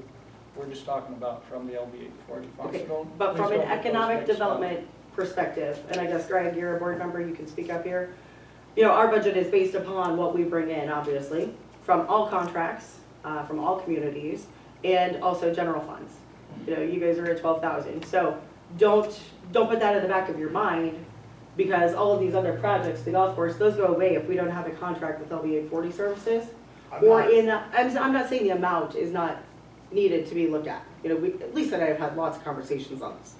So this is no surprise in that respect. I think the surprise was really that, you know, if you want to hire somebody else at 40,000, go Well, at for this it. point, But you're if talking we're only 4 pulling, to 6 applicants that you can look through the average. In 2022, there was 2. but were they big projects? No, they're facades. In last year, okay, look at the year before when we wiped that fund. We went from Right, because that was the $800,000. first time it was taken into, it hadn't been active for a while. Yep. Again, you can't mix all this together. We're talking strictly, basically for every facade grant that we've done, if you average it out, it costs, what you're talking a facade grant isn't even, the most it can be is $10,000. If you look at every facade grant that we've taken in the last year, it costs the LB 840 $10,000. So would you rather pull that For out of your general administrative. fund if NCDC's closed, or what's your game plan? You're Because talking. we can't operate on I'm just saying you're not $12,000 for talking, the you're city. talking two different things. Well, what we talked about yesterday is there's LB 840 work done, whether that eventually comes through the council and is approved, doesn't mean that there hasn't been LB 840 project work done. Correct. As she said, some go through other funding sources eventually, but that's still all the same work that's being done. It's just what your funding source is at the end. So you can pull that data and say there were only 2 projects approved by the council from LB 840, but that doesn't mean there weren't another 15 applications from LB 840 that weren't worked on, used staff time, and then went to a different funding source or person who applied didn't end up Yeah, completing. but that it. doesn't technically fall under LBA, well, Well, but when an applicant comes to me, I mean, you know, there's several of you guys in this room that have all come to me for loan packaging at some point in your careers. You know, when you come to me, you don't come to me and say, hey, Kristen, I want to do LB 840. That's not how this works. You come to me and say, Kristen, I have a project, I have an idea, this is what I want to do, this is how much money I think I need. So I don't know. You know, I won't know if it's an LB 840 project or not. I treat everyone that comes in as it could potentially be an LB 840. You know, when obviously I had a $1.2 million project. It didn't come to LB 840 because guess what? We didn't even have enough money to look at it. We got $200,000. So obviously those go somewhere else. You know, and I guess if you guys want to go into exec session and discuss some of the projects that are currently on the books, I'd be more than happy to do so. But I think you would be surprised at what your potential return on investment is. And Lisa and I have talked about this too. Like, how do you guys want us to track that? I mean, how do we track that? Because if somebody walks in the door, we treat every single project like it's a potential LB 840 if they're a qualified business. And You know, and we don't know that until they go to loan committee. for some background, when LB 840 was first approved by voters back in, was it '08? There were about 4 or 5 major line items that were sold to the public through public meetings and all that. One of those 5 was to support the That was the number North one. Central Development Center office. The reason we've kind of structured things the way we have is from our perspective, from previous council's perspective, it was much easier to make a contract for services with LB 840 work at that kind. What we look at from our board is an overall funding picture. How do we, from an overall budgeting standpoint, provide as much service as we can? It's tough for the city to come up with general funds. It is really hard to come up with general funds. No. So what we've worked through passing LB 840 was, all right, those LB 840 funds can be used to help overall support economic development in the community. Whether that results in an LB 840 application that comes to the council and is approved, that's part of it, but there are so many more things that go into that don't necessarily say, oh, yep, this is black and white, this was LB 840, this was LB 840, this was LB 840. And what that's done is that has kept us from having to go back to the city proper and say, if you want services that are gonna be worth it, we're gonna have to up now, and the city has carried the lion's share of this from our overall budget through both general fund and LB 840. You're about half of the NCDC's budget overall. why And is that though? Well, the lion's share of the work comes in the city of Ainsworth. So what does the city of Bassett pay? Not LB 840, what does the city of Bassett pay? The They're- NCDC, because it's North Central Correct. Development Center. It's Correct. not Ainsworth Development Center. That's correct. It's North Central. So So you're when it was- talking, how many counties are in North Central Development Center? Rock County is, our minimum contribution level for contributing partners, $5,000. So what are all the other ones contributing? That's about, Rock County's at 5,000. City of Bassett, same. Yep. And then just State approved a increase. contract. Brown County, when I first started back here and on the NCDC board, Brown County was putting in $1,500 a year. And at one point they didn't fund it all. So And we've you're- been back to them over and saying, look, the city is putting in, and we've got the Brown County commissioners over the years, they're up to $10,000. So we are trying to You make get progress that. without increasing yours. I'm not wanting to, by any way, shape, or form, I hurt understand. the development center. Yeah. My point is, I You're was looking at the tasked LB with 840. LB 840. Correct. And if you look at it, number-wise, and the amount of complaints that I've heard, and everybody on this council has heard about, we go there, we don't get a text back, we don't get a call back, nobody's ever in the office, okay? And we've asked for some documentation on $60,000 that. a year should be a 5-day-a-week, 8 to 5 person in the office, 60,000. Well, So- and here's Dustin, in the office, I'll tell you Or from at least- one board member standpoint, the amount of hours she puts in is more than an 8 to 5, and we have told her, if you're out working on projects, we used to have a second person that was in the office and there. Yeah, but we're not And- talking development. We're talking strictly LB 840. So which LB 840 projects, I guess, I'm really interested to see who on the LB 840 side has said that we haven't followed up on an LB 840 project. So like, my thing would be like, okay, let's say your budget's $100,000. Let's say it requires the NCDC, the North Central, not Ainsworth, not Brown County, Right. Regional. $100,000. We're about Then why- 150 Then or why so. isn't every county, city, blah, blah, blah, contributing an equal amount? Because they're not getting the same, they're not, we getting don't the same spend near services. as much time in Kippaha County or in Rocky. Kippaha County hardly sees us at all. So like, when I was tasked to look at this economic development LBA 40, okay, we're dropping $60,000 for 6 applicants or 6 things a year. Because that was what the community voted on, and as their town hall was. And their town. again, you're going to projects that have been completed that have strictly come using LB 840 as the funding source. So, and Lisa and I have talked about this a lot too, like our structure is skewed. You know, I mean, NCDC structure, it was made in, or it was put into conception in 1992.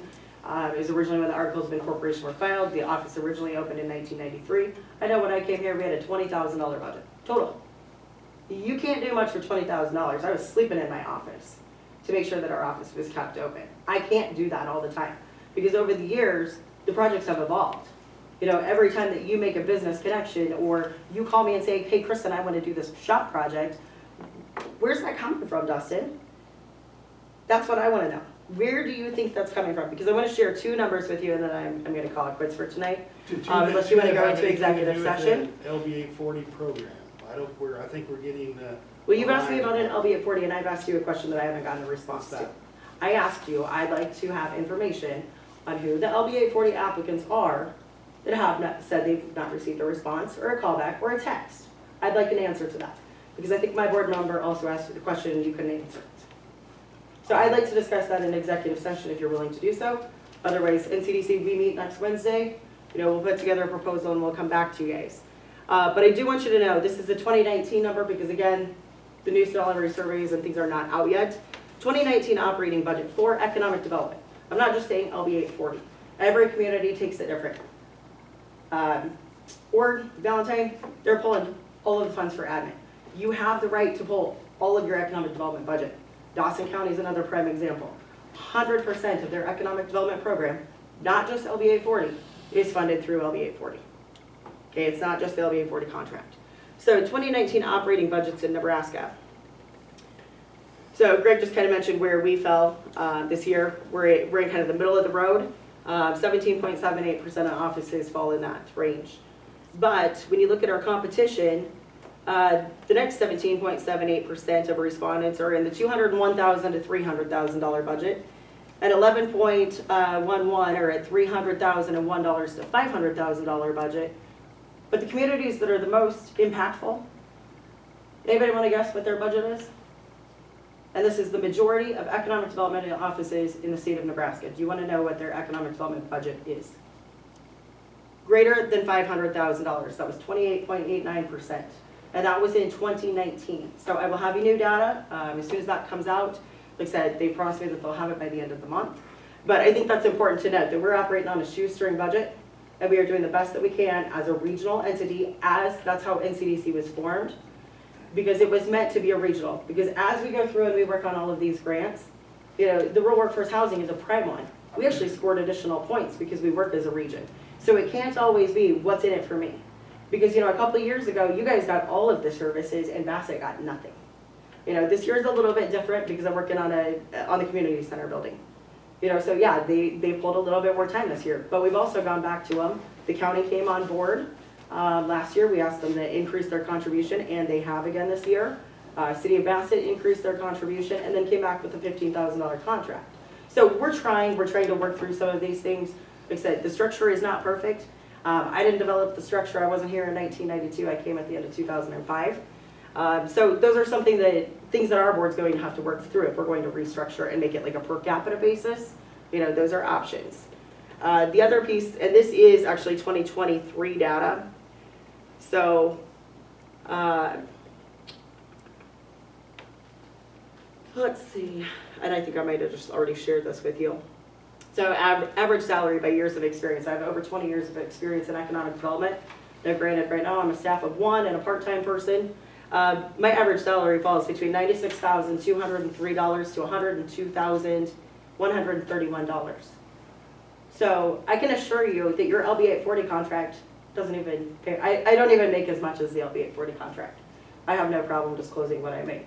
So keep that in mind, that you're also funding the entire economic development budget. It is office, it is rent, it is anytime that we need to send a mailer. If I need to call Secretary of State and say, can you pull me every LLC, I have to pay for that. So it's not just my salary.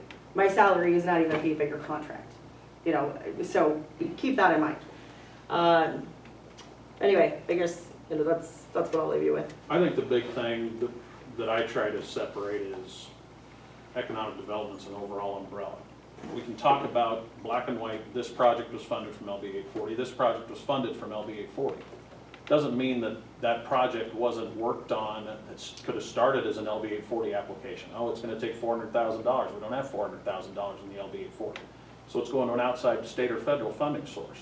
Doesn't mean it didn't start as a potential project that would fall into our LB 840 guidelines, just because it doesn't come to you at the end of it for an approval on an LB 840 loan or facade.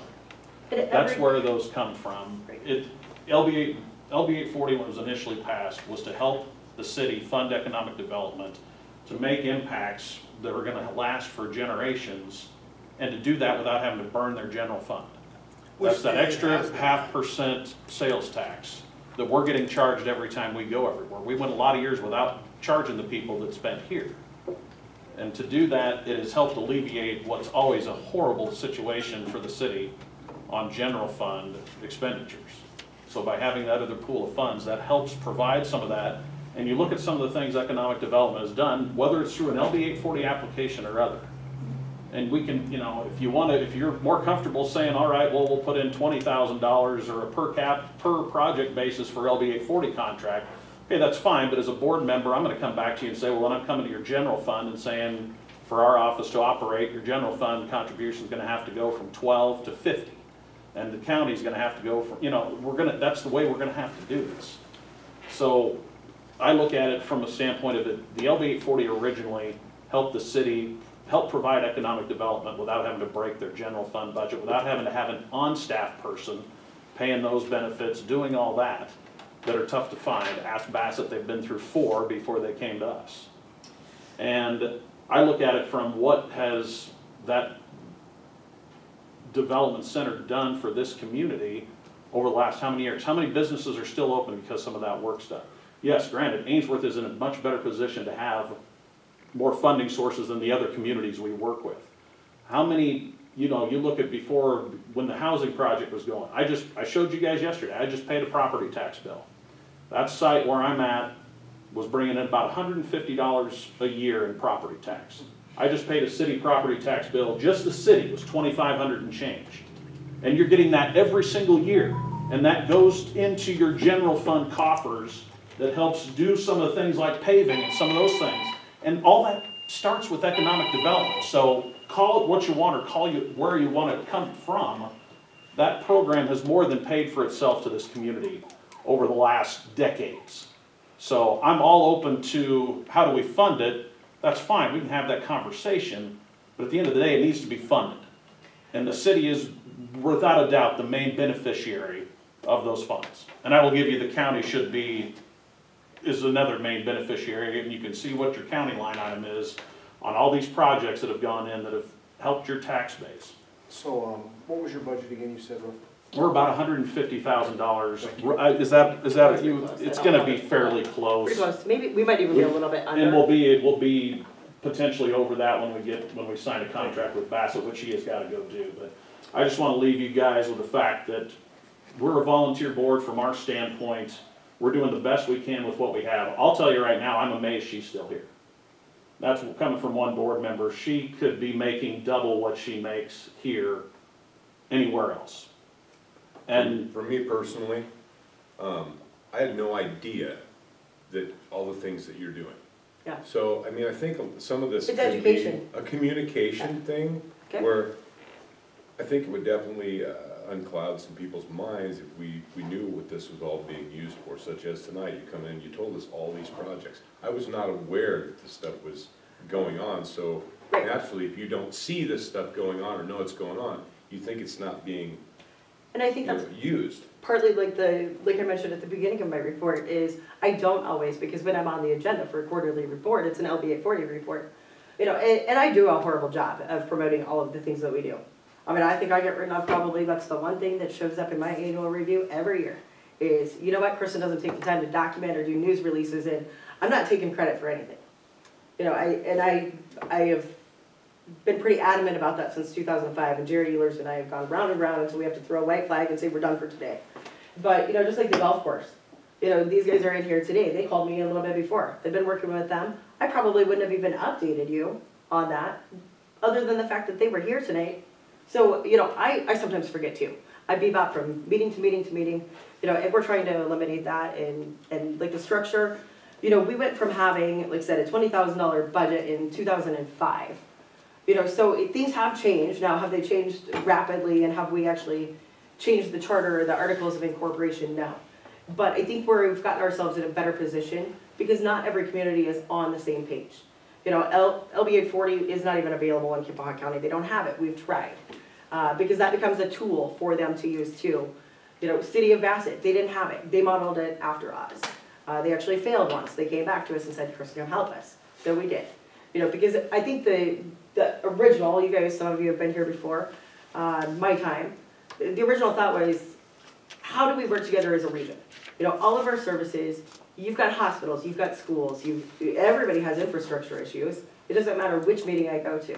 So how do we level that playing field? I don't know. Lisa and I have talked about this. We don't know the answer. But if somebody has a better option, you know, we're open to considering that. The reason that NCDC was structured as a 501c3 or as a nonprofit is because we're eligible for different things that the city is not.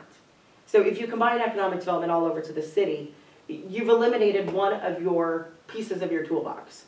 You know, because now you have a 501c3 that if these guys come in and say, hey, Kristen, we just got a $20,000 donation, I can go to the board and say, can we go open a bank account? You know, we don't have to charge them a fee. You know, it's not always what NCDC wants to do, but, you know, fee for service is something else that we've talked about. But again, when you only have one person, you know, it's tough. I mean, I made myself coming and going. I know my board has been very generous. You know, I work a lot on the road. You may see me sitting at some random location, and it's probably because I pulled over and I'm on the phone. So I'm either sending emails from my phone or I'm sending texts. Office phones are rolled over from our office. We changed that policy. You know, everything that rolls in, unless all of my lines on my phone are tied up, those numbers from the office roll over to my cell phone 24 hours a day. So I take them. I get calls from city council members, I get calls from county commissioners, you know, in the past, 10 o'clock. You know, I can't even go out to eat at night without, you know, I'll use Johnstown. I was in Johnstown the other night. I got approached about, hey, can you fund a grant for the Ag Society? Hey, Kristen, what can you do for the hospital in terms of recruitment? You know, so everywhere I go, it's a connection. Long Pine, I've been at Sand Hills Lounge before, I'm not gonna lie, having dinner, and guess what? They call and say, hey, Kristen, can you pull something up for me, or my business needs that. And you know what? I'm the first one to go to my pickup and grab my computer, and they will vouch that they have seen me working, sitting there with my food with my daughter. So I kind of take that a little bit personal because I can't do everything. I work more than 40 hours a week, but it may not be in the traditional sense. Sunday's a prime example. I had 3 loans come in on Sunday. I processed every one of those that came in on Sunday. Once again, though, it's real easy to cast judgment if we don't know what's going on. Yeah. I mean, and I think that's partly why, you know, again, NCDC structure, I think our board needs to work on that. We need to figure out a better way and how do you make it more even. For all playing fields, you know, Village of Long Pine called yesterday, or City of Long Pine. You know, they have a couple projects that they're looking at. And I said, well, you guys aren't contributing partners. So right now, you know, sometimes I believe that you have to prove economic benefit and I have to prove a return on investment so that I can get them on board. Because they do have access to other sources. You know, can they pull economic development out of Keynote? I don't know. But if we can help them land even a $5,000 project that they were talking about yesterday, and it takes me half an hour at a time, I'm gonna chase that. Just like I would anything else. But the city of Ainsworth, LB 840 has always come first in terms of businesses. You know, the 4 that I'm working with right now, I actually debated about calling them and having them come in, but one of them's currently employed. It's a business transition. It's not even open for the public. The other one, they're working on a state contract. I probably don't really want to disclose that in a public meeting. Like I said, if we want to go into an exec session at some point, or call me. You know, or do you want me to come and give you a report every month, a written report? I don't know. We're open to suggestions because yes, I do think there's a lot that I don't communicate and I don't share. But that's also why we have a board member from the city of Ainsworth that's appointed to our board is to try to take some of that information back to you guys. You know, we discuss things at our board every month. You know, I report on how many businesses I helped this month. You know, I think, what was it, 2 months ago, it was 72 in 1 month. So yeah, you know, I would hope some of that's getting shared back to you guys as well. And you guys are always welcome. Our board meetings are open to the public until the point that we're discussing somebody's confidential information. Obviously, we can't discuss somebody's financials or if it's a business development project, but we used to meet on the second Wednesday. We just changed that. It's now the third Wednesday at 11:30. We meet at KBRB. You guys are always welcome to come and attend as well. You all have my cell phone number. You all have my email address. You have the office number, and it rings over. So, and I have caller ID. So we'll be back to you, I guess. Like I said, our board doesn't meet until next Wednesday, so I'll know more to be able to get back to you with the proposal next month, or after next Wednesday. I mean, that's basically all we were waiting for. I wasn't expecting to get into all this right now. We just went, met, started the process. From the outside looking in, there needs to be some accountability. There needs to be, you know, what's going on. I've been in the council, 2 years? This is the first time I've seen you do an NCDC report. I do a quarterly report. Have you not been at those meetings when I've given quarterly reports? This is the first time I've ever seen an LBA 40 committee report. No, we do quarterly reports, and I'm also here whenever the CARC meets, and we meet every 6 months. That's here nor there. My point is that 6 things going through a year, and we're paying $60,000, looks pretty bad because, you know, it's costing the taxpayers $10,000. It's not costing the taxpayers, it's coming out of sales tax. So it's every taxpayer. I'm not saying it's just Ainsworth. That's why we implemented LB 840, is so that everybody that comes to this community that's spending is also helping to pay for our economic development. Because at one point, we were not on the competitive edge. You know, I think, Tony, you might have been on when we implemented LB 840. Kent, you might have been too, I don't remember. You know, and that was why we were falling behind. We had professional recruitment projects that, hey, City of Atkinson was over here dumping $200,000 to recruit a professional, and we couldn't even compete, let alone have a budget. That was probably one of the biggest things. Yep, the first thing was we've got to have an office to be able to do all of these projects and to chase it.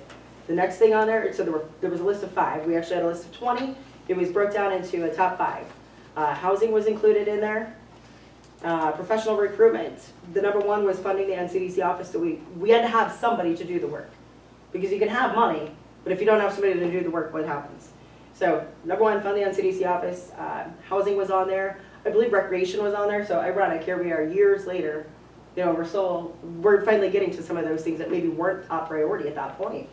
Housing and workforce development. You know, you called me, 20 minutes before the council meeting and said, hey, Kristen, guess what? We had a guy leave. And I said, what did I tell you? You can tell him what I told you. Well, you just said that there was ways that you could figure it out to try to reach out and get the opportunity to recruit somebody in. Great. And the main thing to take tonight, let's call this an opening discussion. Yes. You guys came in, we talked. This is kind of some of that response. We've got a board meeting. We'll continue to talk about it. And what we've always kind of said from a standpoint of our board is we have to make sure our largest contributor is satisfied with the work that's being provided. Our largest contributor is obviously the city. We want to make sure you're satisfied with the work we're doing. So let's call that kind of an opening between the last couple days. Yep. Let's call that an opening the last couple days. And bombarded. no. And I didn't mean to Yeah, I bombard think you. we're going to suspend this discussion. Now we're done with this topic for tonight, unless somebody has something new to add. Can I make one point about retail? I don't know. Okay. Is it something new to add, or are we just gonna Yeah, it has react? absolutely nothing to do with this. I mean, it's something that's interesting data that I'm actually working with. Can you provide it in a report? None of us Yeah. are going to be able to remember all these numbers that you put out. You put those in a report that we can read and study, and we'll be happy to look at. All right, good discussion. Moving on to Lisa's report. The North Main Street project is in full swing. I think they're making pretty good progress. They're moving fairly quick. I mean, I had a couple small hiccups, which is normal, I think, actually, for the work that's being done, but all in all, no major issues. We had, I guess the biggest thing that happened, they had an unmarked line that got struck the other day, but it was temporary loss of some water service for about an hour or two. Got it fixed. So they're moving along, you know, the normal kind of things you deal with, I guess. Been still working with FEMA reimbursement. Kent had called and asked me about that for an update. Yes, we're still working on it. We've been shifted now to another third-party contractor. Resubmitted everything to him again. You know, I mean, he's a little, I guess from my standpoint personally, a little easier to work with. He seems a little more focused on getting it wrapped up for us. So we've had a good dialogue, I think. Some of the stuff they keep requesting over and over, and I keep explaining, you know, why we don't have that to submit to them. We've kind of finally gotten to a point where they said they will accept summaries on letterhead. So I've been working, I've typed up 3 or 4 of those and got those sent in to them. Last I talked to him on the phone, which was a couple weeks ago, he thought that they had everything they needed for me at that point in time, so they were gonna they had to kick it back to FEMA for some kind of final improvement before the payment could be issued, so I'm kind of still in limbo on that. And then that's for category C streets, and that was for, at this point, there's been some alterations and things, so my original request for reimbursement was like $560,000, I think. It might end up being a little less than that, because there was a discrepancy in which, you know, what I requested from the FEMA equipment rate reimbursement, I didn't realize if you use the FEMA rate, you couldn't include equipment repair costs. So I had to go back and amend the invoices to take those out. So I don't know the exact number that it's actually going to come in at. It should be, you know, over 500. This is FEMA money that you're still chasing from 2019. And so once category C is closed, the only other open category that we have an award that we can draw on is category Z, which is administrative reimbursement, which is basically my time and any administrative costs we have. So I have been keeping track of my time, of course, in red ink on my calendar, so that as I go back 4 years, I can page through and find how many, you know, my entries for FEMA. So we will unfortunately have to keep working with them to get the administrative reimbursement, but that should be way less of a hassle, hopefully, than this one. So, you know, hopefully, I don't know, it sure be nice to have that money back. Street department would enjoy that, especially when we have paving issues. And as Joel mentioned earlier, Lindy has left us. She took I think for her, maybe it's a better opportunity. You know, she's got some room for moving around and stuff over there. So we wish her well. Enjoyed her time in the office when she was here. Kevin, our foreman, has announced that he would like to retire. So he's thinking around the 1st of May that he would like to do that. So we posted his position internally.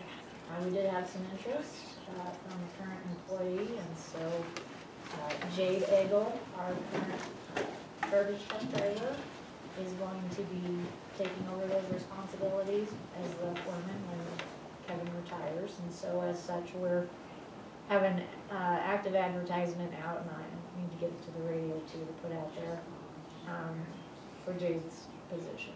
You gotta do that, Joel? I think you should take over that job. And be the golf course superintendent, I don't know how, well, you're gonna get stretched a little thin, so. So if anybody has a CDL and, you know, is looking for a change, feel free to contact me and fill out an application. So hopefully we'll have a smooth transition there. I think Jade was here too. They both left. Jake just left. So congratulations, Jade, and of course when Kevin retires, we'll talk more about that. But and then summer help too. Of course, we're getting to that time. We're going to be looking for those positions also. And knows of a high school kid or somebody young that needs a summer job, then Joel, you don't need a CDL for that. You can ride a lawnmower, Joel. Order, Definitely order. ride a lawnmower. Will it be like 3 or 4? How many are we looking for this year? probably 2 or 3, 2 or 3? probably not more than 3. The lifeguards though, I don't know, Katie's kind of in charge of that, she, a couple kids returning, of course, if you're a returning guard, we like that, because you're probably already certified, so that helps us out. But if not, if you're a new person interested, I'm sure, come get a nap. All right, any other questions for Lisa? Thanks for the report. And I think with that, we will adjourn the meeting at 6:49. Thanks, everybody. Meeting. Yep, I just make it. Thanks, everyone.